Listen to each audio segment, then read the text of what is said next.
नमस्कार, मी धनंजय साखरकर. आपण पाहतात नवराष्ट्र नववार्ता. आज आपल्यासोबत आहे प्रसिद्ध स्त्रीरोग तज्ज्ञ डॉक्टर मवानी नरसिंह मॅडम. सर्वायकल कॅन्सरबद्दल आज आपण बोलणार आहोत. महाराष्ट्रात आपल्याला सर्वात जास्त हा कॅन्सर पाहायला मिळतो.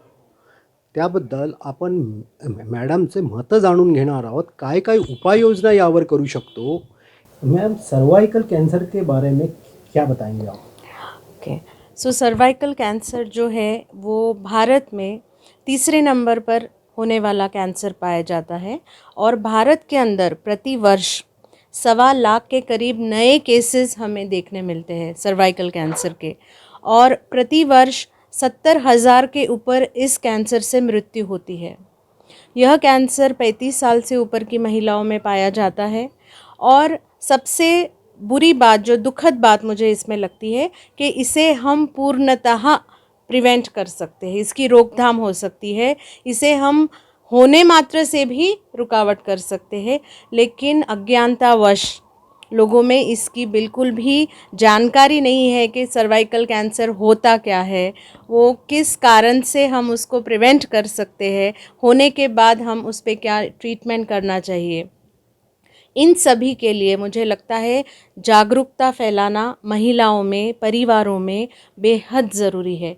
ये एकमात्र ऐसा कैंसर है जिसे हम होने के 10 साल पहले तक का प्रेडिक्शन दे सकते हैं कि ये पर्टिकुलर महिला को हो सकता है या नहीं हो सकता है। मैम, उसमें क्या क्या ट्रीटमेंट होती है? एक आधी महिला को अगर सर्वाइकल कैंसर है कि होने वाला है, उसके डिसीज़ क्या है? ओके, सो सबसे महत्वपूर्ण एक जो जानकारी हमारे ध्यान में आई थी, जिसके लिए उन्हें नोबेल प्राइज़ भी मिला है, कि सर्वाइकल कैंसर जो है वो एक HPV वायरस से होता है।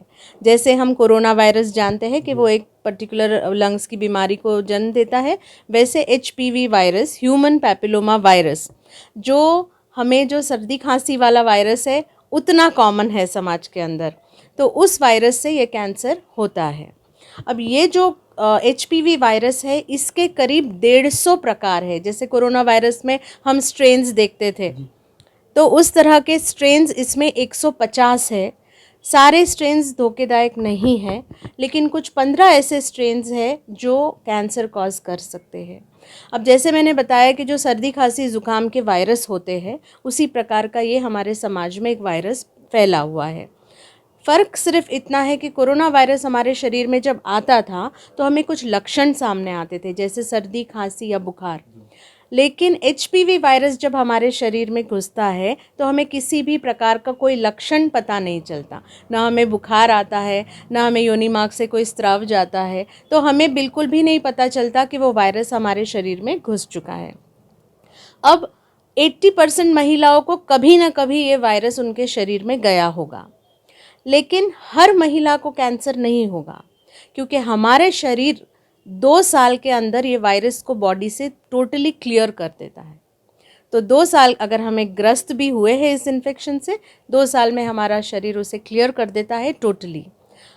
अगर किसी कारणवश हमारी इम्यूनिटी कम है, या हमें कुछ ऐसे मेजर रोग है, या हमारा शरीर के अंदर वो वायरस साइलेंटली कुछ कोशिकाओं में घर कर लेता है, सिम्टम कुछ नहीं है, लक्षण कुछ नहीं है, लेकिन फिर जब हमारी इम्यूनिटी कम होती है तो वो एक्टिवेट हो जाता है और उन सर्विक्स की कोशिकाओं के अंदर वो उसको इफ़ेक्ट करता है, उसे नुकसान पहुंचाता है, और वहाँ पर कैंसर होने के पहले प्री कैंसरस वो सेल्स में हम कोशिकाओं में कुछ बदलाव देखते हैं, जो अगर उस वक्त भी हमारी पकड़ में आते हैं तो हम उसकी पूरी तरह रोकथाम कर सकते हैं। अब हमें कैसे पता चलेगा कि HPV वायरस हमारे शरीर में आया और किस तरह हम उसका इलाज कर सकते हैं। प्रत्येक महिला जो 30 या 35 वर्ष से ऊपर है, उनको एक बार HPV टेस्ट करना ज़रूरी है। HPV का जैसे हम RT-PCR करते थे कोरोना में, उस तरह एक सर्विक्स के पास से, योनि मार्ग से हम एक द्रव्य निकालते हैं। बहुत ही सरल सी जांच है, भर्ती नहीं रहना पड़ता, कोई सूंघनी नहीं देनी पड़ती, कोई तकलीफ़ नहीं होती। एक सामान्य गायनेकोलॉजिक चेकअप जैसा वो 1 मिनट मात्र लगता है। उसके अंदर हम परीक्षण करते हैं कि इनमें HPV DNA पाया गया है या नहीं। अगर मान लो पाया जाता है, इसका मतलब यह नहीं कि वो महिला को कैंसर होने वाला है, उसका सिर्फ ये मतलब है कि हमें फिर 1 वर्ष बाद देखना है कि उनके शरीर ने उसे क्लियर किया क्या। और साथ में हम सर्विक्स की एक कॉल्पोस्कोपी नामक एक जांच करते हैं। इन 2 टेस्ट की वजह से हमें तुरंत पता चल जाता है कि क्या यह महिला को हमें सीरियली देखने की ज़रूरत है, प्रति वर्ष, प्रति 5 वर्ष, या ये महिला सेफ़ है। अगर HPV DNA नेगेटिव भी पाया जाता है, हर 5 साल में ये टेस्ट को 65 साल के होने तक महिलाओं को दोहराना चाहिए। चंद्रपुर में पोल्यूशन ज़्यादा है और लोगों की इम्यूनिटी बहुत कम है, कि चंद्रपुर में ये ज़्यादातर पाया जाता है। चंद्रपुर के लिए मैं नहीं कहूँगी, लेकिन इसमें कुछ हाई रिस्क बिहेवियर्स होते हैं जिनके चलते यह प्रॉब्लम ज़्यादा हो सकता है। जैसे मान लो हम फीमेल सेक्स वर्कर्स अगर बोले कि जिनका एक से ज़्यादा पार्टनर्स के साथ में संबंध है, जिनका शारीरिक उनकी स्वास्थ्य वो बराबर से ध्यान नहीं रखते हैं, किसी भी रोग को बहुत लंबे तक खींचते हैं, जैसे सामान्य सफ़ेद पानी जाना, माहवारी के कुछ प्रॉब्लम्स होना, अगर इन सब के लिए हम जल्दी जल्दी अपना इलाज करें, कुछ भी लक्षण दिखने पर डॉक्टरी सलाह ले, सही सलाह और सही ट्रीटमेंट के चलते इसकी कुछ हद तक हम रोकथाम कर सकते हैं।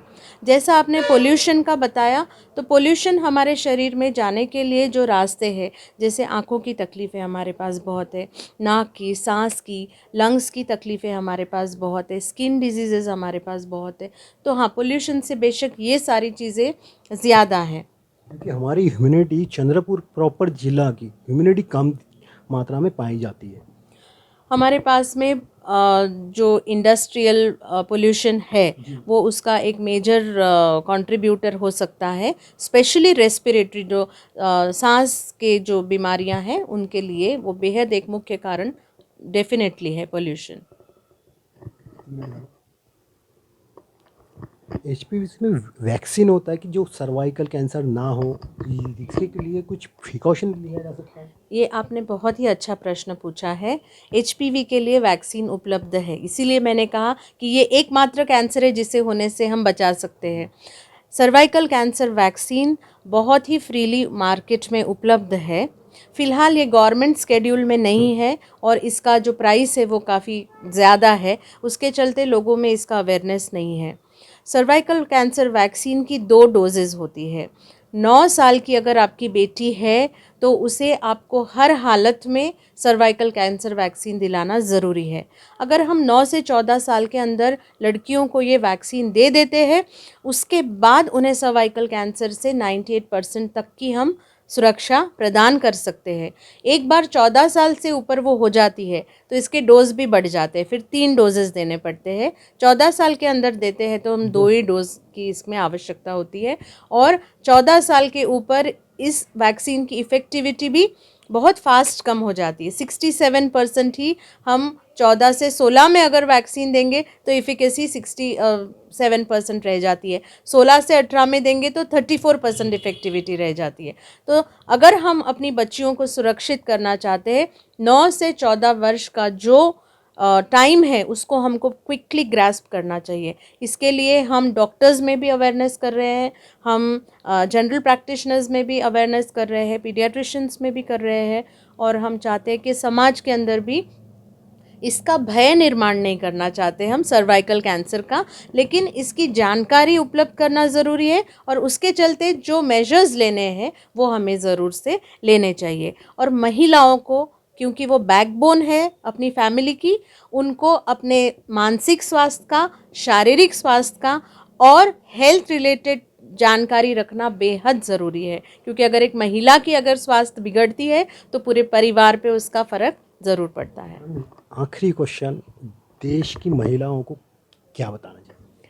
मुझे लगता है कि आज हम बहुत ही अच्छे समय में है जहां महिलाएं एजुकेशन ले रही हैं और प्रत्येक फील्ड में वो बेहद आगे आ रही है।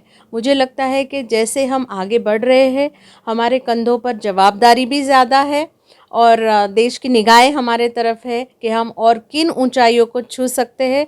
प्रत्येक वक्त मैं यही कहना चाहती हूँ कि मानसिक हेल्थ, अपनी मेंटल हेल्थ का ज़रूर ध्यान रखिए और अवेयरनेस के साथ, एक चेतना के साथ में हमेशा अपना हर एक पल बिताना चाहिए। जितना भी इन्फॉर्मेशन समाज में है उसको फ़िल्टर करके अपने तक लेना है, क्योंकि जो भी इन्फॉर्मेशन आज है शायद वो पूरा का पूरा सच नहीं है, शायद वो पूरा का पूरा हम पर लागू नहीं होता। तो उतनी अवेयरनेस हमको हमेशा रखनी चाहिए।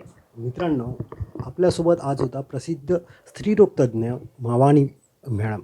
अशाच नवनव व्यक्तिमत्वापर्यंत आपण रोज पोहोचणार आहोत. धनंजय साखरकर, चंद्रपूर, महाराष्ट्र.